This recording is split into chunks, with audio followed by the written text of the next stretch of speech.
వినవంక మండల్ రెడ్డిపల్లి గ్రామానికి చెందిన అంబాల ఐలమ్మ ఏదైతే కాంగ్రెస్ పార్టీ అభిమానంతో మీటింగ్కి వచ్చి వైద్యంగా హఠాత్తుగా మరణించడం జరిగింది. ఇక్కడ హాస్పిటల్ తీసుకొచ్చేసరికి వారు మరణించారని డాక్టర్లు చెప్తున్నారు.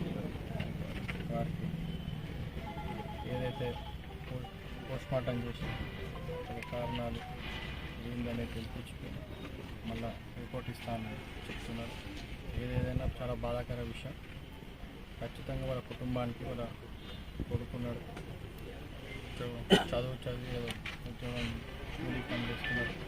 ఖచ్చితంగా వాళ్ళ కుటుంబానికి అన్ని విధాలుగా ఆదుకునే బాధ్యత కాంగ్రెస్ పార్టీ ప్రభుత్వం తీసుకుంటుంది అని తెలియజేస్తూ వాళ్ళకి తోడు అండగా మండల నాయకులు కాంగ్రెస్ పార్టీ ఇన్ఛార్జ్గా మేము నాయకత్వం అందరూ వారు వెంట ఉంటామని తెలియజేస్తున్నాం.